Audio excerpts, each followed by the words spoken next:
most importantly, as a victim of human trafficking and modern-day slavery today in Africa, Europe, and the US. Now, as a survivor, I am extremely proud as I become an expert on modern-day slavery today. Proud to be a voice of about 50 million of enslaved victims around the world from all races, children, women, and men, in hope for change. Hi, I'm Alexandra Lloyd, a French-Canadian who's called Birmingham, Alabama home since 2017.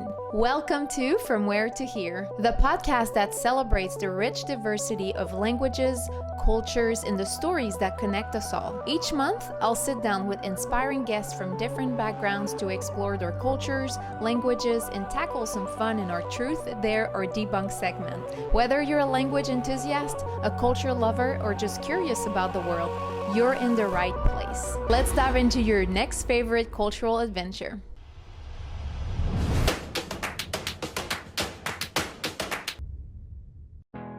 What is Language Legacy? It's a youth and elders interview series where teenagers from Alabama engage in meaningful conversations with elders from immigrant and refugee communities. Through guided storytelling and cultural exploration, youth were able to record elders' language memories, items, childhood stories, and first language expressions. These interviews were edited into short video stories and shared across all platforms.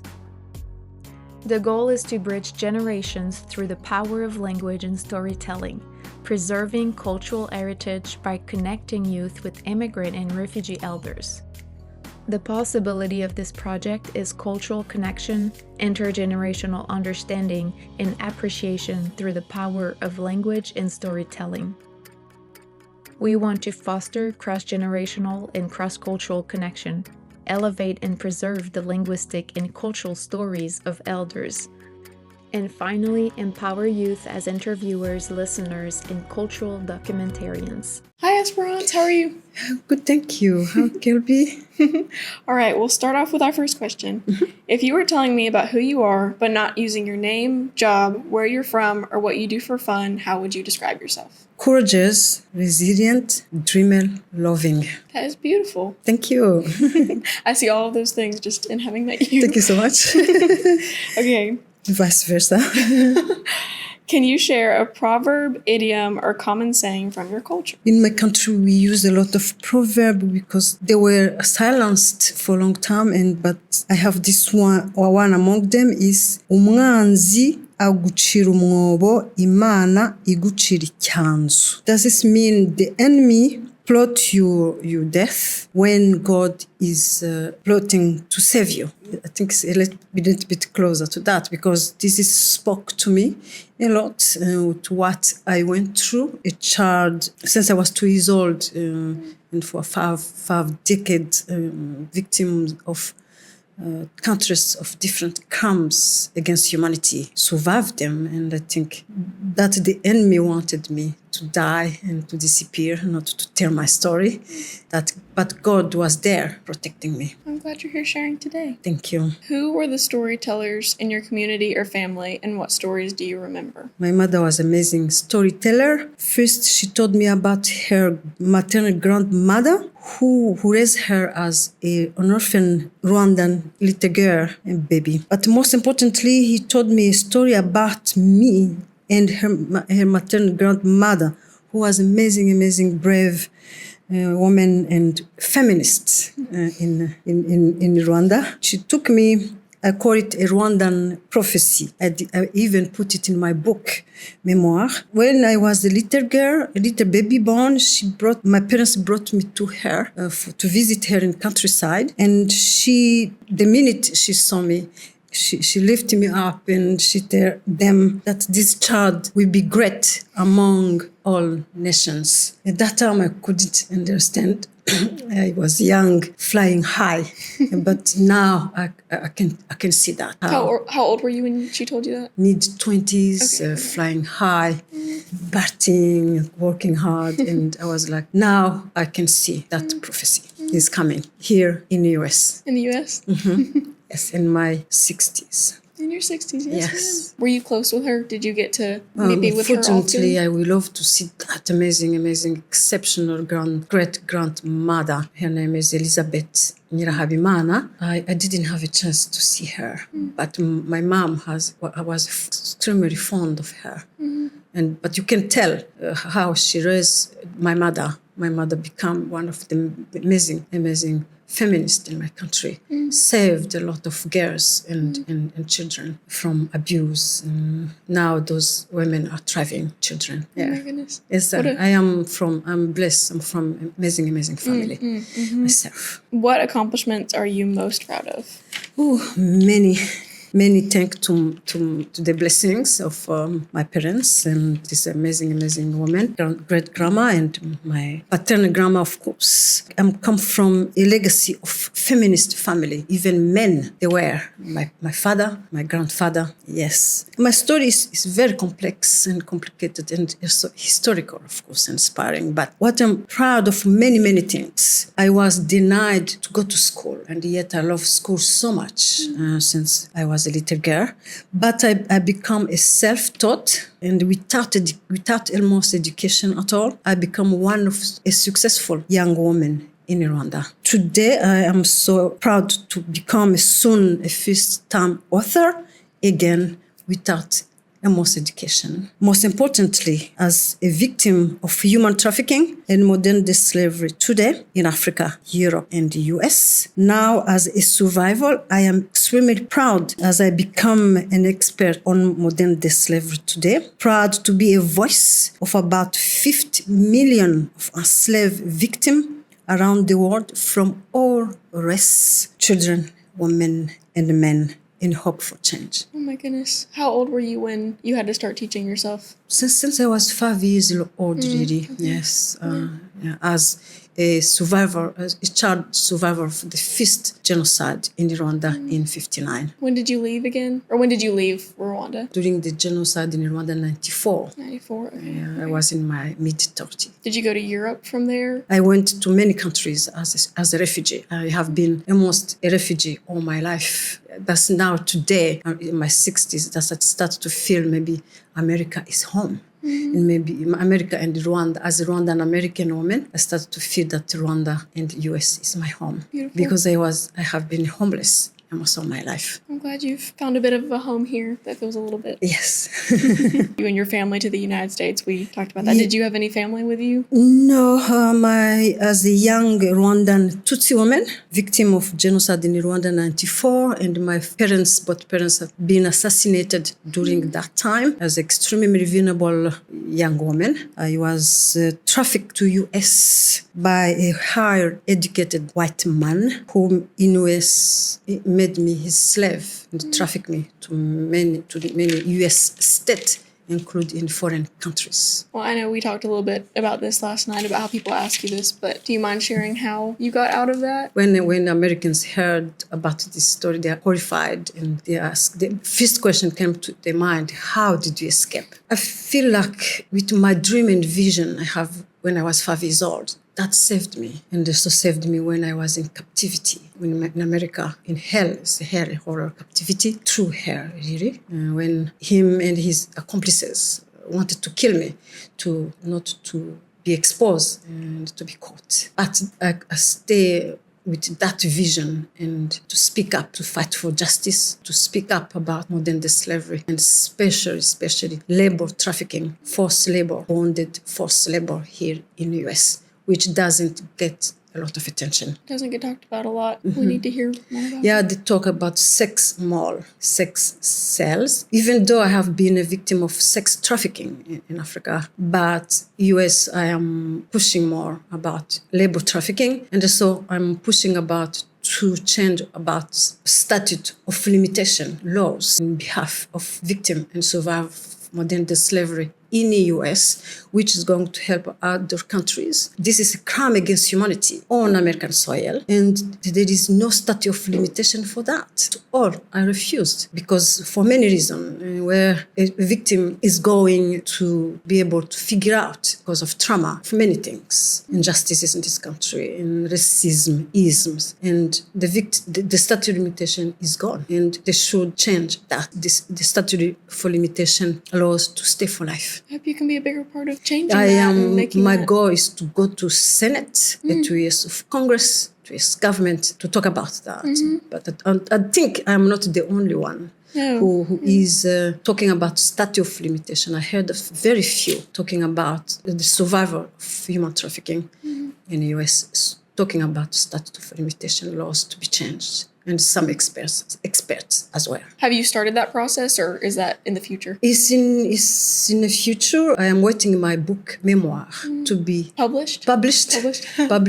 Yeah, that is going what we're waiting on. Yeah, it's going to open doors for opportunity. Are you finished with it, or are you? I just finished it. Okay. I've finished it last year with my co-author, but we are struggling to find a literary agent. Is it just your story? Is it all about? A memoir is many segments of stories. Many it touches immigration. It touches the abuse of women in my country. It touches my parents' story, my family stories. It touches many things as memoir. But when you ask me what is really the main, it touches, of course, genocide in Rwanda, history of Rwanda. But if you ask me what is the main subject in your book, it is human trafficking and modern day slavery today in the US and around the world. So it's mostly on the U.S. And all of the things you said, but a lot of it's about trafficking in the U.S.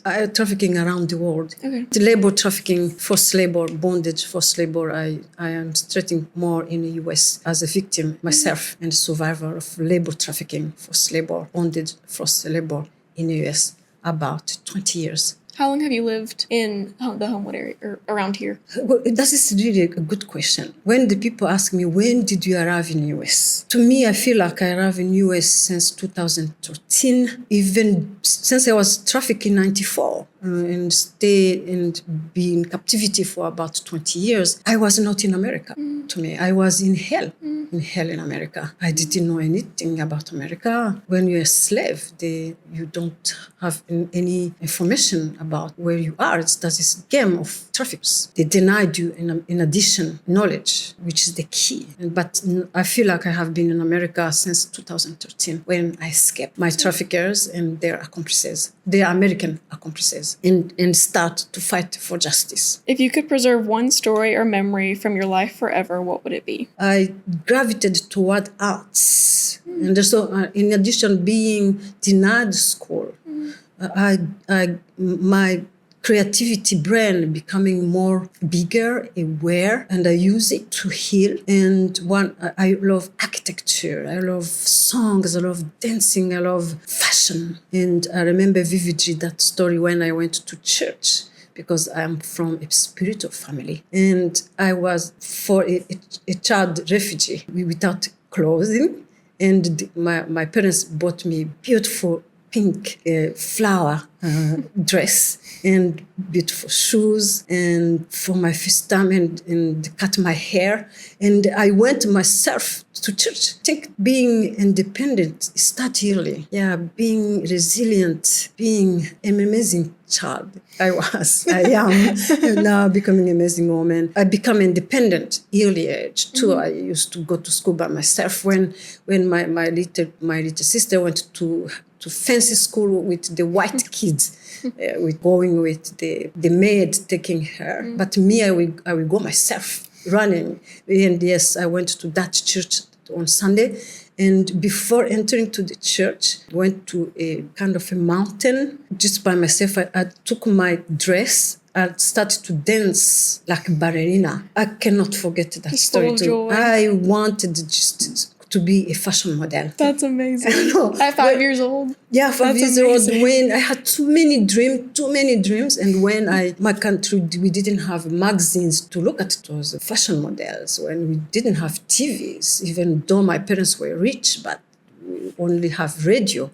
But I was just wanted to be a fashion model, but today, that dream didn't left me. I become a more fashionista in my successful. I can tell. In my successful life in Rwanda, I was known for that. Most importantly, now I feel like I want to be a fashion model for a cause, not for my fantasies or money or just arrogance, but for a cause to show that as victim and survivor of human trafficking and modern day slavery, since we were called as niggers, considered as inferior, as dummy, as just a object, as nothing, that we know we are somebody. We have dreams, we are beautiful, we are intelligent, we are loving, we are human, and the world need to see us, to hear us, to celebrate us. And I want to inspire, I call them my sisters and brothers, the victim and survivor of modern day slavery, because I know deep down, I see them, I know them, even though I have not met them. I know what they are going through, what they went through. They are me, I am them. I want to be an international fashion model for that as well. I know you listen to From Where to Here because you're not into surface level travel. You want the story, not just the sights. But let's be honest, breaking the language barrier can be intimidating. That's why I created the 5 phrases that unlock any culture. These are 5 simple phrases designed to pass small talk into real conversations from almost anywhere in the world. Don't just be a tourist, be a connector. You can grab it at fromwheretohearpod.com/5 phrases. That's your shortcut to unlocking real conversations. That is amazing. I think you should still do it. That's there is a market for us. Oh, 100%. There's a market for us. Look, one woman I love is Maya Musk, the mother of Elon Musk, multi-billionaire man who has Tesla cars. I love her mother. She is about 70 years old. Beautiful international model at 70 years old. Despite what they see about the richness about her son. Sorry for my French. No, you're fine. And she went through too much abuse and everything. I admire her being a model, international fashion model, 70s plus. And I am about to be 70s, and I strongly believe I will be international fashion model as well. Okay, so there already is a market for that, and like probably people you could get in contact with about that. Today the women, I am so proud about the women are evolving in positive ways. Of course, I have so many admirers. I see a lot of changes. There is no short model, no healthy model. They are old model, they are short model, they are black, brown, white, they are model with disability. And I have disability too, because as a survivor of countries of crimes against humanity, I have PTSD.